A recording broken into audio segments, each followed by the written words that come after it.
Hi everyone, this is Jem and welcome back to my YouTube channel. Ito na nga, post ni Genre sa kanyang Instagram, Barbie in custom Fatima Beltran Couturier for GMA Beyond 75. Ayun na, napaka-pretty si Miss Barbie Fortesa. Nabagay na bagay yung hair, o diba? May paano pa siya, slit na mataas, grabe. So pretty, so sexy at super kinis, grabe.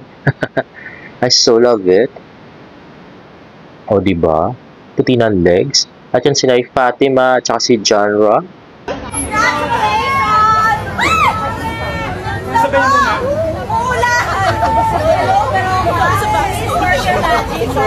Barbie!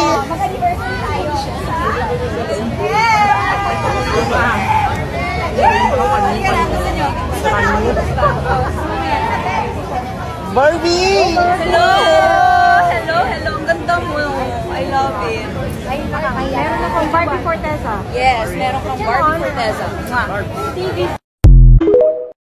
Ayun na nga, so nauna nga dumating si Miss Barbie Fortesa.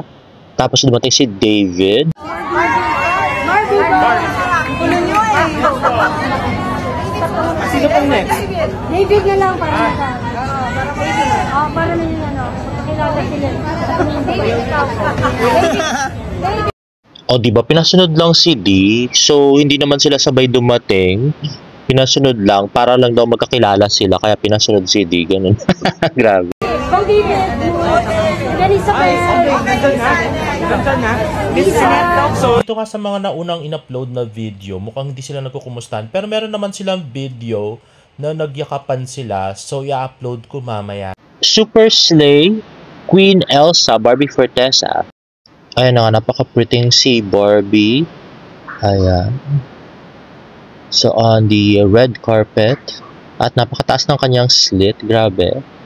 Grabe, yan nga video yan ay meron ng 1 million views. And the pretty Miss Barbie Fortesa, Beyond 75. O, diba?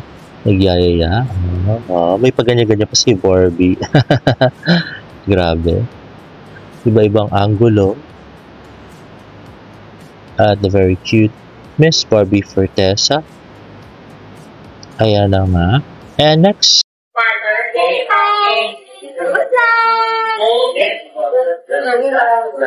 Wait lang. Wala. At ayun na nga si David, parang nagutom. And next video ay yung pagrampa ni Barbie. Let's watch it. So, sa pagiging kapuso na rin ba, nabuo yung pagmamahalan nyo? Oh yeah, Yes. ako marami talaga akong utang na loob sa GMA kasi dito ko nahanap yung pinakamamahal ko. Yun yung pinaka-importante talaga, di ba? Like, Wow. aside from lahat ng mga like na-achieve mo, pinaka-importante is the woman you're gonna marry. So, Wow! O, diba? May pakindat pa si Barbie. Grabe. You heard it! Andun ako nung nagsimula si Ay na, si David Licauco ay nasa likod lang ni Barbie, guys. Derek. Diyan ko naalala ko si Derek, diba? It was very unexpected talaga kasi hindi ko akalain magiging boyfriend ko siya. It was because of our first show, Return to Paradise. Yes. And before that, parang siniship na din kami nila Miss Annette and Miss Joy. Parang sila Miss Annette talaga yung may kasalanan. Oo, sila talaga yung best kasi. Yeah. Diba? So, nakakatuwa. Very grateful kami to be part of GMA and of course the shows that they've given. So, we're so happy to be here. Nakita ko paluhod na nga si Derek kanina eh. Uy, hindi ba? Ay, hindi pa naman. Ayun na nga, parang nagpunas lang ng konti ng mata. Sabi nung friend ko, naiyak daw. Parang hindi naman. Pinaplano pala. Hearing na ba? Wala pa. Okay, I wanna know, anong most important kapuso memory ninyong dalawa? Bukod sa pagiging, pagmamahalan nyo dito sa GMA. Oh, we Ayun, so si David Licauco naman ang rarampa. found our core friends also here. Yeah. Probably So, our first show, di ba? Yes, first Yung show. RTP kasi doon kami nag-meet talaga. So, yun yung pinaka-important memory namin. Alright, okay. Ayun na nga, the cute David Licauco and his barong. And Since you keep on mentioning yung Return to Paradise, I'm sure you really loved your roles there more than the set and the atmosphere. Ano pa kaya yung mga gusto nyong magawa na roles with your career in GMA? Gusto ko mag-action. And this is a cute video of David Licauco. Ayan. Yan naman currently ay merong 421,000 views. Meron tayong labanan ng bangs.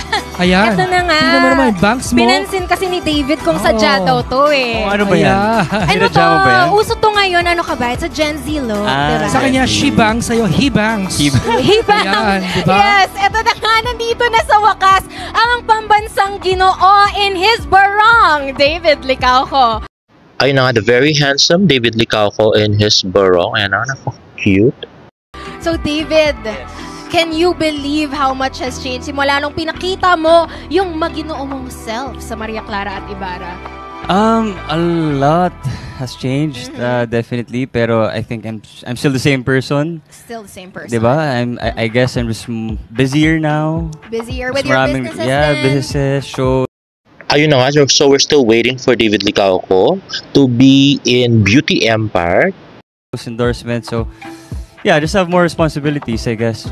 And so among all those responsibilities, what are you looking forward to the most sa mga susunod pang mga dekada natin dito sa GMA? Ang makatrabaho ka. Actually, matutupad yan soon. Talaga? Ano ba yan? Os, makakatrabaho niyo si Team Yap saan at paano? Anong gagawin natin? Surprise! Mag-host ka na Surprise! din. Mag-host na rin ako ng... Pwede nga eh, parang... Magiging ang dami magkapatid ini- tayo. Oo, pwede. Alam mo yun? Oo, pwede naman yan, di ba? What is your message sa mga nanonood sa atin via Ganun, so magkakaroon sila ng show, tapos magiging magkapatid sila ni Team Yap doon. Ano kaya yun, no? GMA Pinoy TV?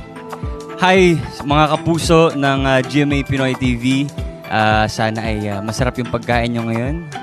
Ay, hindi. Kung GMA Pinoy TV, baka umaga sa kanila. Yes. Yes. So, sana Almusal. masarap. Ay nako, David, pagkain talaga yung binati mo. Grabe. Ang iyong breakfast, ang iyong lunch. At sana i-supportan nyo pa rin ng GMA. At ito na nga, more of the cute David Licauco. Ayan na nga, napaka-cute ni David. At next, ayan na nga, more pagpa-cute ni David.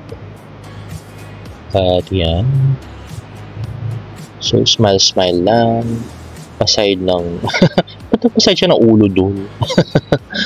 Ayan. So, parang gusto ko mas yung umangas ng konti si Dino. Hindi yung ganyan-ganyan na nagpapakit masyado. Tsaka mas gusto ko yung angas na, yung parang carding. Dapat ganun dapat yung style niya, di ba? At next sa Instagram story ni Sir Nathan Perolino, David Licauco. Ayan na, cute na si David. And there you have it, guys. If you like this video, please give it a thumbs up and please subscribe to my YouTube channel for more Bardo updates. See you in my next vlog. Bye!